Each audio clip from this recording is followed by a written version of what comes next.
वंदे मातरम बच्चों। आज हम पार्ट 2 वर्ण विचार व्याकरण के अंतर्गत पढ़ने वाले हैं। बच्चों, भाषा के दो रूप होते हैं, जैसा हम जानते हैं, मौखिक और लिखित। भाषा के लिखित रूप के लिए हमें वर्णों का ज्ञान होना आवश्यक है। जब हमें वर्णों का ज्ञान होगा, वर्ण होंगे, तो ही हम भाषा लिख पाएंगे। तो इस चर्चा के अंतर्गत आइए हम जानते हैं वर्ण किसे कहते हैं, वर्ण के भेद कितने होते हैं, वर्णमाला किसे कहते हैं, स्वर और व्यंजन किसे कहते हैं, वर्ण विच्छेद क्या है, इन सब पर हम चर्चा करेंगे। सबसे पहले हमें वर्ण किसे कहते हैं यह जानना है। वर्ण भाषा की वह छोटी से छोटी इकाई है जिनके हम और टुकड़े या खंड नहीं कर सकते हैं। हिंदी भाषा में कुल 52 वर्ण हैं और समस्त वर्णों को मिलाकर जो वर्णमाला बनती है, जो माला बनती है, उसे हम वर्णमाला कहते हैं। या हम ऐसे भी कह सकते हैं, वर्णमाला का शाब्दिक अर्थ होता है वर्ण प्लस माला, अर्थात वर्णों का समूह। किसी भी भाषा के मूल ध्वनि चिन्हों के व्यवस्थित समूह को वर्णमाला कहते हैं। अब आया वर्ण के भेद। वर्ण के कितने भेद हैं? 2, स्वर और व्यंजन। स्वर के सबसे पहले आया इसमें स्वर। स्वर किसे कहते हैं? जिन वर्णों का उच्चारण करते समय हवा बिना किसी रुकावट के मुंह से बाहर आती है, वे स्वर कहलाते हैं। और स्वरों का उच्चारण स्वतंत्र रूप से होता है। तो हम इसको सरल शब्दों में ऐसे भी कह सकते हैं कि जिन वर्णों के उच्चारण करते समय हमें किसी की मदद ना लेनी पड़े, उन्हें हम स्वर कहते हैं। स्वर के मुख्यतः 3 भेद हैं और स्वरों की संख्या होती है 11। उन 11 स्वरों को 3 भेदों के अंतर्गत बांटा गया है। पहला है ह्रस्व, दूसरा दीर्घ, तीसरा प्लुत। ह्रस्व स्वर क्या है? जिन वर्णों का उच्चारण करते समय हमारे मुंह से हवा बहुत कम निकलती, यानी हमें उसका उच्चारण करते समय कम समय लगता है, वे ह्रस्व कहलाते हैं। अ, ई, उ और री, ये 4 वर्ण हैं। इनकी संख्या 4 होती है, जो ह्रस्व या ह्रस्व कहलाते हैं। दूसरा है दीर्घ स्वर। जिन स्वरों का उच्चारण करते समय ह्रस्व से दुगना समय लगता है, उसे हम दीर्घ स्वर कहते हैं। इनकी संख्या 7 होती है। तीसरा है प्लुत। प्लुत वह स्वर कहलाता है जिनके उच्चारण में ह्रस्व से 3 गुना समय लगता है और इसका चिन्ह एस के आकार का है। इसका प्रयोग प्रायः पुकारने, रोने या जोर से गाते समय किया जाता है, जैसे ओम। तो इस तरह से स्वर के कितने भेद हो गए? ह्रस्व, दीर्घ और प्लुत। स्वरों की मात्राएं होती हैं। स्वरों का उच्चारण स्वतंत्र रूप से हो सकता है, लेकिन जब वो व्यंजन के साथ मिलकर भी बोले जाते हैं, जब व्यंजनों के साथ मिलकर प्रयोग किए जाते हैं, तो प्रत्येक स्वर का एक चिन्ह होता है जो उसकी मात्रा कहलाता है। प्रत्येक स्वर का व्यंजन के साथ मिला हुआ रूप उसकी मात्रा कहलाता है। और स्वरों की मात्राएं लगती, स्वर कभी भी शब्द के बीच में नहीं लिखे जाते हैं, वहां पर उनकी मात्राएं व्यंजनों के साथ में आ जाती हैं। ये तो हो गई मात्राएं। अब आया अनुस्वार। अनुस्वार क्या है? Nasal sound. जिन स्वरों के उच्चारण में हवा केवल नासिका से निकले उसे अनुस्वार कहते हैं। इसका चिन्ह बिंदु की तरह होता है। इसका प्रयोग वर्णों के ऊपर बिंदु के रूप में किया जाता है, जैसे गंगा, कंगन, बंदर आदि। अगला है अनुनासिक यानी सेमी नेजल। इसका उच्चारण नाक और मुंह दोनों से होता है। नाक और मुंह से होता है। इसका चिन्ह चंद्रबिंदु के आकार का होता है, इसीलिए इसे चंद्रबिंदु भी कहते हैं, जैसे आंख, चांद, पांच आदि। अब अगला है अयोगवाह।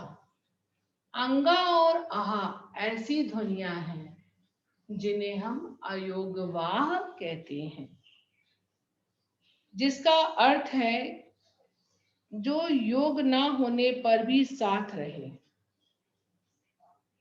यानी अंगा और आहा स्वरों और व्यंजनों में ना रहने पर भी इनके साथ प्रयुक्त होती हैं।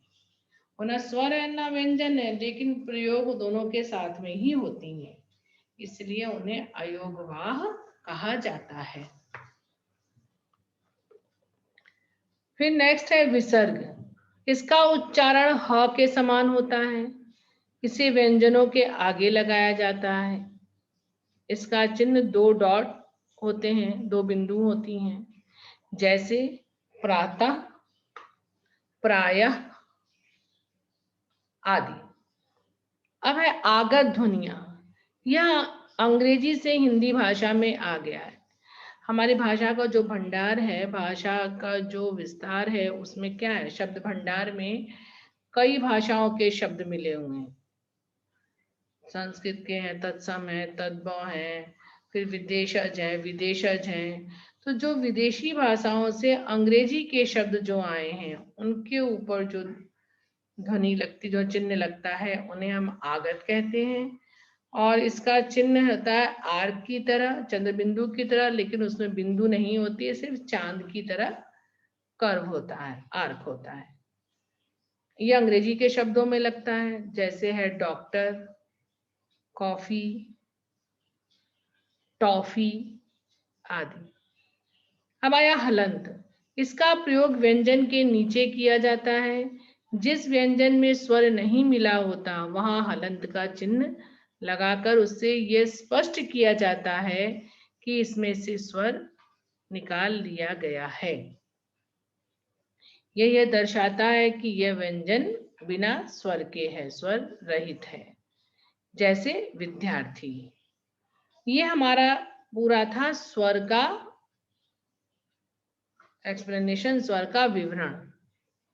स्वर के भेद, ह्रस्व दीर्घ प्लुत, उसके अलावा अनुस्वार, अनुनासिक, अयोगवाह, विसर्ग, आगत और हलंत, ये पूरे हमारे स्वर के अंतर्गत आए। अब आया व्यंजन। ऐसी ध्वनियां जिनका उच्चारण करते समय हमें किसी की मदद लेनी पड़े,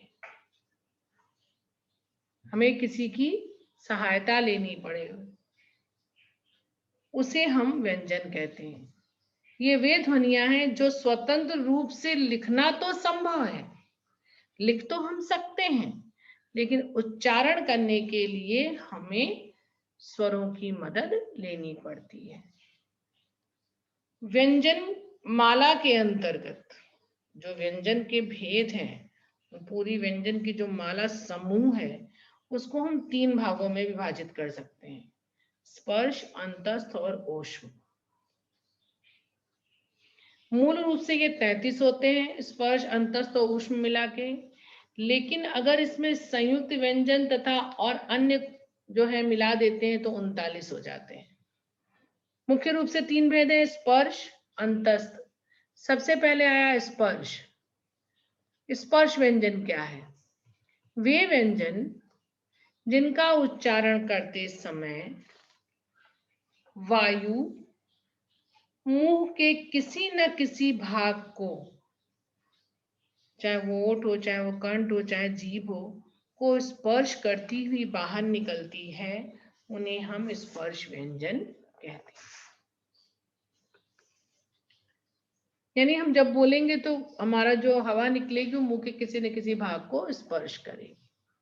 इनकी संख्या होती है 25 और इनके 5 वर्ग होते हैं, कवर्ग, चवर्ग, टवर्ग, तवर्ग, पवर्ग। ये 5 वर्गों के जो अंतिम वर्ण हैं,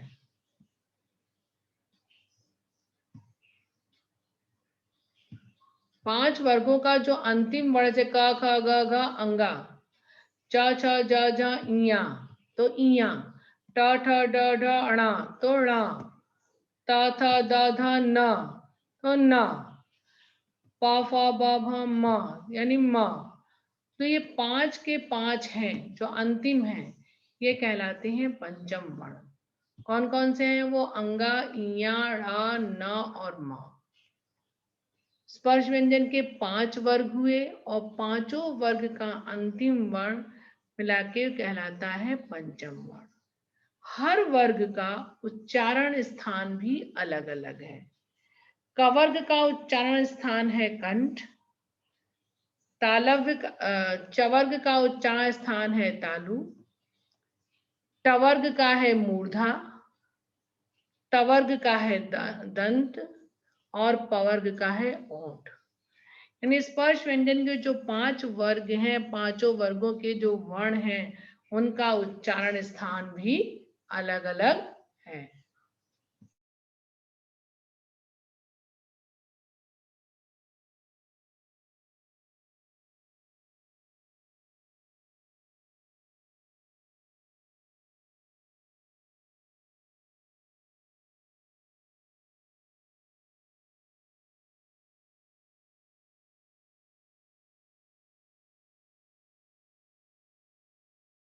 पांचों वर्णों का उच्चारण स्थान भी अलग अलग है, तो ये कहलाते हैं आपके स्पर्श व्यंजन।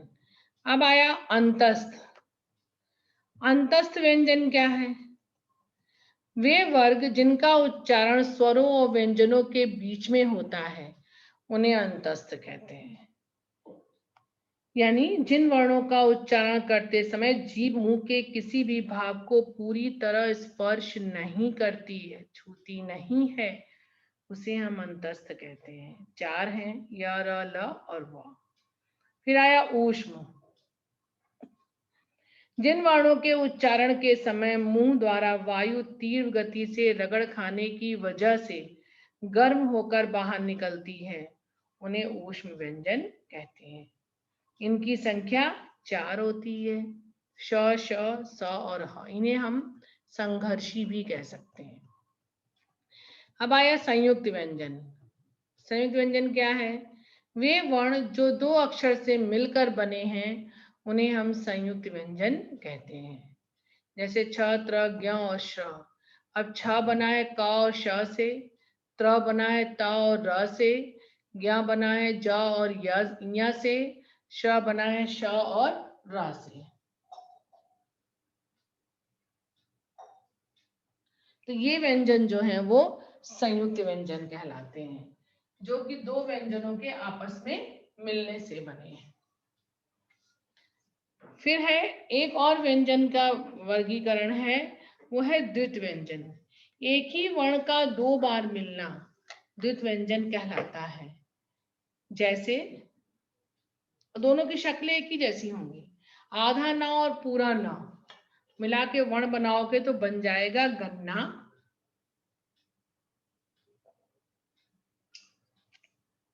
फिर दूसरा है आधा ज और पूरा ज मिलाओगे तो बन जाएगा सज्जन। आधा सौ पूरा सौ मिलाओगे तो बन जाएगा हिस्सा। यानी 2 वर्ण जो होंगे, एक आधा होगा और एक पूरा होगा, जो मिला के बनेगा उसे हम द्वित व्यंजन कहेंगे। ये तो व्यंजन का एक तरीके का वर्गीकरण हो गया। दूसरा व्यंजनों का वर्गीकरण, व्यंजन के वर्गीकरण होते हैं तो कई तरह के, उच्चारण के स्थान पर, प्रयत्न के आधार पर। अब जो व्यंजन का वर्गीकरण आया वो आया आपका प्रयत्न के आधार यानी स्वर तंत्रियों के कंपन घोष के आधार पर व्यंजनों का वर्गीकरण। ये दो प्रकार का है, अघोष और सघोष। अघोष क्या है? जिन ध्वनियों के उच्चारण में स्वर यंत्रिका में किसी प्रकार का कंपन नहीं होता उन्हें अघोष कहते हैं। यानी हम बोलते समय हमारे स्वर यंत्र में कोई भी कंपकपाहट नहीं होगी, कोई वाइब्रेशन नहीं होगी, उसे हम अघोष कहेंगे। प्रत्येक वर्ग का पहला दूसरा, यानी जो हमारे पास 5 वर्ग थे, कवर्ग चवर्ग टवर्ग तवर्ग पवर्ग, उस हर एक वर्ग का पहला और दूसरा और श श स यानी ऊष्म व्यंजन वो सब अघोष में आते हैं। कौन कौन से? क ख च छ ट ठ त थ प फ ह श स और ह, ये हमारे अघोष में आए, जिनका उच्चारण केवल श्वास का प्रयोग होता है, कंपन नहीं होता। सघोष, जिनका ध्वनियों के उच्चारण में स्वर यंत्रिका में कंपन होता है उन्हें सघोष, यानी वाइब्रेशन होता है, उन्हें हम सघोष कहते हैं। प्रत्येक वर्ग का तीसरा, चौथा और पांचवा, पहला और दूसरा तो अघोष हो गया था, तो बचे कितने? तीसरा, चौथा और पांचवा। उसके साथ ही साथ य र ल व ह यानी अंतस्थ, ऊष्म तो उधर चला गया, तो बचा कौन? अंतस्थ। तो अंतस्थ इसमें आ गया, अंतस्थ किसमें आ गया? आपका सघोष में। कौन कौन से वर्ण हो गए? दूसरा, चौथा और तीसरा, चौथा और पांचवा, यानी ग घ ज झ द ध ड ढ ब भ। इसके अलावा य र ल व ह, ये सभी स्वर भी अघोष कहलाते हैं। अब आया प्राण वायु के आधार पर तीसरा जो वर्गीकरण है, प्राण वायु यानी सांस, श्वास के आधार पर। उच्चारण करते हुए सभी व्यंजनों के उच्चारण में श्वास की मात्रा एक सी नहीं होती, किसी में कम तो किसी में अधिक होती है। इस आधार पर व्यंजन के दो भेद हैं, अल्प प्राण और महाप्राण। अल्प प्राण जिन ध्वनियों के उच्चारण में वायु की मात्रा का कम प्रयोग होता है, यानी कम वायु की मात्रा को प्रयोग किया जाता है, बोलने में कम हवा लेनी पड़ती है, उसे अल्प प्राण कहते हैं। प्रत्येक वर्ग, यानी जो हमारे पास वर्ग थे स्पर्श व्यंजन के वर्ग, प्रत्येक वर्ग का पहला, तीसरा और पांचवा और य र ल व यानी अंतस्थ अल्प प्राण में आते हैं। रिमेंबर, याद रखो, प्रत्येक वर्ण का पहला, तीसरा और पांचवा और अंतस्थ य र ल व, ये हमारे आते हैं अल्प प्राण में। महाप्राण में आते हैं जिनका उच्चारण करते समय वायु की मात्रा अधिक प्रयोग होती है, महाप्राण कहते हैं। बचा कौन सा? पहला, तीसरा, पांचवा चला गया, तो दूसरा और चौथा बचा, यानी प्रत्येक वर्ग का दूसरा और चौथा तथा ऊष्म व्यंजन श श स ह, ये महाप्राण में आते हैं। यानी जो हमारे स्पर्श व्यंजन के वर्ग हैं उनमें से पहला, तीसरा, पांचवा और अंतस्थ व्यंजन अल्पप्राण में, दूसरा, चौथा और ऊष्म व्यंजन महाप्राण में। ये तो प्राणों के आधार पर वर्गीकरण हो गया। अब आता है वर्ण विच्छेद। वर्ण विच्छेद यानी वर्णों को अलग अलग करना, किसी भी शब्दों के सार्थक समूह को अलग अलग लिखने की प्रक्रिया को हम वर्ण विच्छेद कहते हैं। वर्ण विच्छेद में हमको मुख्य रूप से यह 2-3 बातें ध्यान रखनी है कि अगर हम वर्ण में से विच्छेद कर रहे हैं, अलग कर रहे हैं, तो हम व्यंजन के नीचे हलंत लगाएंगे, जो यह स्पष्ट करेगा कि इसमें से हमने स्वर को निकाल लिया है। तो साधारण ना समझ के हम जो थोड़े नए हैं वो पढ़ते हैं, जैसे है संयुक्त व्यंजन। अब इस व्यंजन का अगर आपको वर्ण विच्छेद करना है तो 2-3 बातें याद रखनी है। संयुक्त व्यंजन मतलब क्या हुआ? 2 व्यंजन मिले हुए हैं, तो जब हम वर्ण विच्छेद करेंगे तो पहले उन दोनों व्यंजनों को अलग करेंगे, उसके बाद हम उसमें स्वर लगाएंगे। जैसे फॉर एग्जाम्पल क्षमा, क्षमा में छ किससे मिलके बना है? क और श से, तो पहले का और शा को अलग कर लिया और आ लगाया, स्वर तो लगना ही लगना है। फिर शिक्षा, शा तो कर लोगे, शा में ई हो गया, छ किससे मिलाया, का और शा से। उसी तरह त्र, त और र से त्रिभुज, त र और ई ये तीन मिलाकर के आपका त्रि बना। चित्र, त्र, त र और आ मिला के बना त्र, तो ये संयुक्त व्यंजन कहलाने लगे। सेम आपका इया से है, यज्ञ, ज्ञ, ज और इया और आ मिला दिया गया तो ये बन गया स्वर, तो ये बन गया ज्ञ, इया। ज्ञान, ज इया और आ मिला दिया गया तो ये बन गया ज्ञान। श्रोता, श कैसे बना है, श और र से ओ लगा दिया गया, ये पूरा मिला के बन गया श्रोता। तो यानी संयुक्त व्यंजन का अगर वर्ण विच्छेद करेंगे तो पहले उन व्यंजनों को अलग अलग करेंगे, उसके बाद उसके स्वर को अलग करेंगे। अब आया द्वित व्यंजन, इसमें देखो एग्जाम्पल देखिए। उदाहरण देखो, इस्तेमाल, ई प्लस सा प्लस ता प्लस ए प्लस मा प्लस आ प्लस ला प्लस आ। सेम, अमावस्या, आ प्लस मा प्लस आ प्लस वा प्लस आ प्लस सा प्लस या प्लस आ।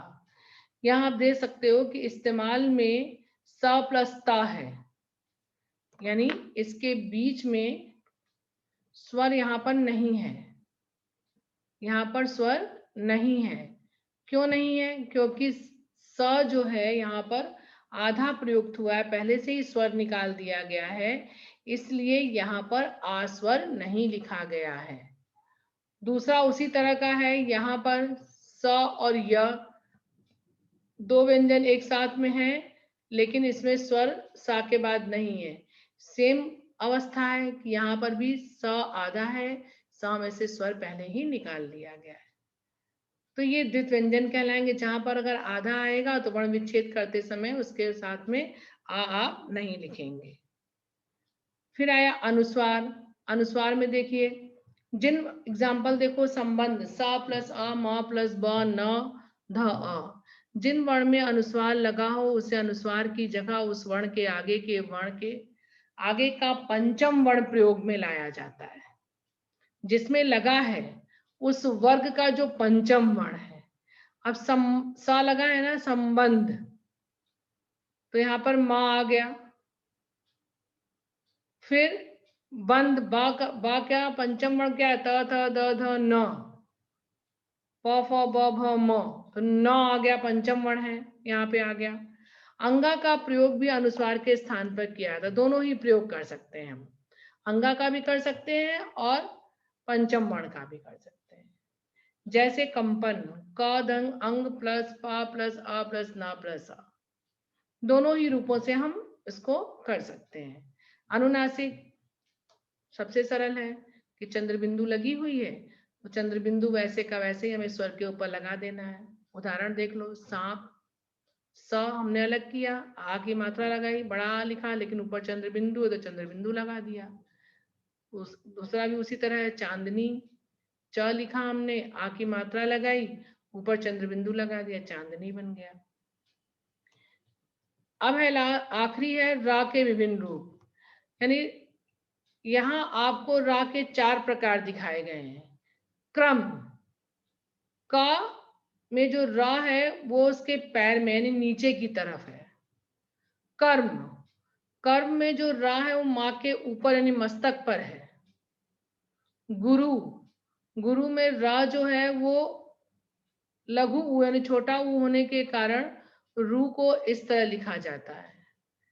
जरूर में रा में दीर्घ ऊ यानी बड़ा ऊ होने के कारण रू को उस तरह लिखा जाता है। तो ये चारों रूप जो हैं वो रा के हैं। तो रा का जब हम संधि वर्ण विच्छेद करेंगे तो हम प्रोनाउंस करके करेंगे, उच्चारण करके करेंगे।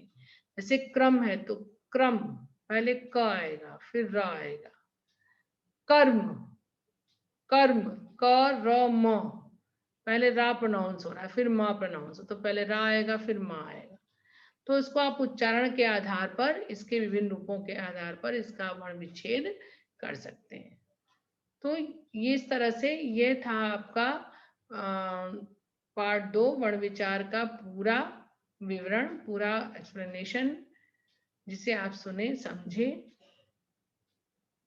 और समझने का प्रयास करें अच्छे से। कैसे कैसे वर्ण विच्छेद होता है, कैसे वर्णमाला क्या होती है, वर्ण क्या होते हैं, इसकी पूरी व्याख्या आपको बता दी गई।